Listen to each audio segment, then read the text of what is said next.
Salut les amis. Bon, alors là je vais te montrer des trucs cool. Ça c'est de la cendre là, de la cendre qu'on récupère donc de notre propre roquette masse. Ça c'est de la paille.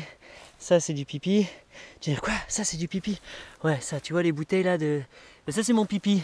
Ouais, moi le soir quand je bois beaucoup d'eau, de thé, etc. que je travaille sur un ordinateur.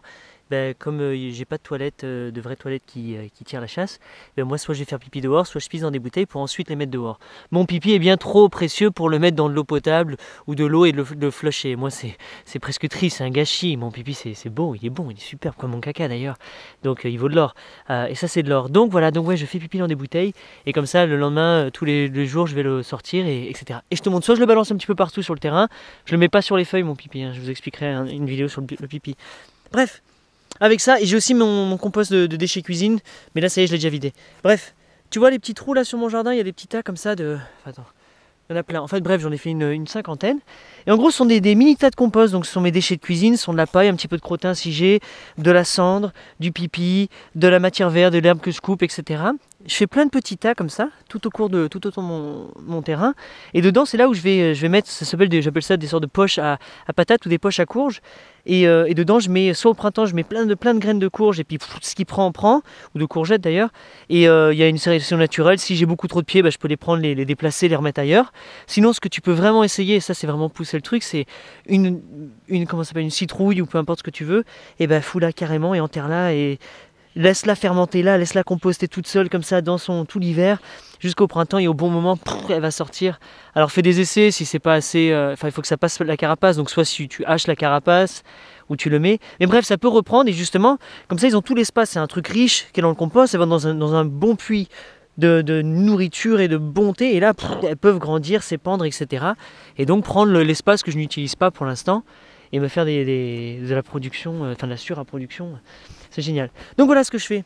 Et de temps en temps, là, toutes les semaines, 2 semaines, quand j'y pense, et ben je viens, je rajoute un petit peu de cendre, de la paille, du pipi, je pisse dedans et je retourne tout avec la fourche. C'est pour ça qu'elle est là. Donc là, je vais me faire une trentaine de petits trucs, de petits puits de citrouille et puis de patates. Ah oui, patates pourquoi? Parce que si dans certains, je mets déjà mes pommes de terre. Parce que comme ça, dans cet endroit-là, j'aurai ouais, bah, plusieurs pieds qui vont prendre. Et en automne, on est, enfin décembre, là, on est. Donc plein de pommes de terre dedans. Et au printemps, elles repartent, etc. Et je te montrerai sur une autre vidéo ce que je fais aussi avec les pommes de terre. Donc voilà, donc ce sont des idées, puis tu peux mélanger. Par contre, attention, hein, si tu veux. Je passais au courant, tout ce qui est courge, etc. Il y a beaucoup de croisements qui peuvent se faire.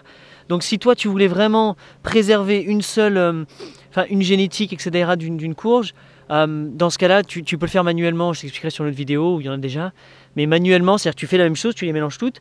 Mais il va falloir que tu sois attentif et au bon moment, pam, tu viens toi polliniser avec la main un matin dès qu'elle s'ouvre, avant les abeilles, de refermer et hop. Donc comme ça, toi, tu peux garder, même si tu as 10 ou 12 variétés de courges autour, garder une génétique pure de celle-là. Moi, je suis pour le mélange, j'aime bien ça. Je suis moi-même un enfant mélangé, donc je vais pas dire aux citrouilles de pas se mélanger pour mon plaisir gustatif. J'aime les surprises, donc je laisse faire ça. Oui, il y a beaucoup pour les graines. Aimez les graines, soyez puristes, faites ce que vous voulez, les amis. Moi, ça, je suis très content pour vous. Chacun un choix. Moi, voilà, j'aime faire des expérimentations, j'aime que la vie se fasse et j'ai des surprises. Et si vraiment je me loupe, je demande à Internet, qui c'est qui a des courges? Enfin, tu vois, je veux dire, c'est pas la fin du monde. Et j'ai envie de voir les surprises de la vie. Donc voilà mes petits puits, mes petites pochettes à courges et à courgettes et à tout ça, quoi. Donc voilà, je t'expliquerai d'autres techniques aussi, de trucs comme ça que je fais.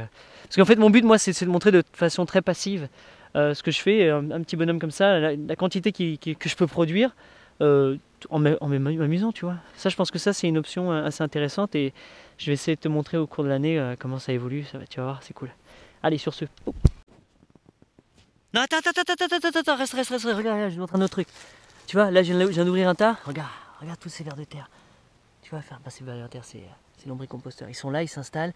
Il y a une superbe truc qui est en train de se mettre, plein de petites microbiologie fascinante qui est belle. Donc d'ailleurs, si toi, tu as du compost, du très bon compost, tu viens, tu mets quelques petites poignées là-dedans et ça va tout s'activer. Et là, tu vois, par exemple, il y a des trucs qui prennent, il y a des machins qui prennent du temps, mais tout ça comme je le retourne, bah ça va faire que qu'ils partent jamais, même s'ils germent, ils vont être recassés, etc. Et tout le monde va manger. C'est beau, oh, c'est beau. Non, attends, encore une fois. J'ai encore plein de trucs à te dire, c'est pas fini. Tiens, tu vois ça par exemple, Tu vois tous ces vers de terre, tu les vois ou pas? Non. Ça vient de mon lombricompost en fait. Voilà, je t'en ferai une vidéo dessus. Tu vois, j'ai plein de vers moi aussi que j'élève. Et là, c'est le moment. Ouais, les gars, on va sortir, ça y est, c'est la liberté. Ouais, vas-y. Tu vois, ils viennent d'avoir le diplôme. Puis t'as des tout petits bébés, puis t'as plein d'œufs aussi. Donc tout ça, je mets ça dans ces tas qui n'ont pas vraiment encore commencé. Tu vois, là, c'est tout le début, ça prend pas. Donc je vais bien les mettre au creux là. Et là, je vais mettre une ou deux poignées. Je vais un petit peu arroser quand même. Ouais, pense à de l'eau aussi. Sous ton pipi, c'est bien, mais c'est bien aussi d'arroser. Il faut que ce soit humide pour que justement que tout prenne pas trop d'eau, pas assez. Enfin bref, il y a un ratio. Tu arroses. Après, comme ils sont dehors, pas protégés, voilà, la pluie fait, etc. Mais au moins pour lancer, arrose là, il va pas pleuvoir pendant un bail. Donc je fais ça. Donc voilà, tu vois, tu prends une petite poignée de tes amis. Les gars, vous êtes formidables. Vous avez été génial. Vous voilà libre sur une île déserte au milieu de la pampa. Attention, là il y a des taupes, des campagnols, des gens qui vont essayer de vous manger, des poules qui vont venir. Wouah, restez protégés, restez sains. Oh. Allez, pour de vrai cette fois, pour de vrai. Et là tu recouvres. Ah, et là ils vont être bien en dessous. Ah là, ils vont être bien. Allez, ciao, pour de vrai.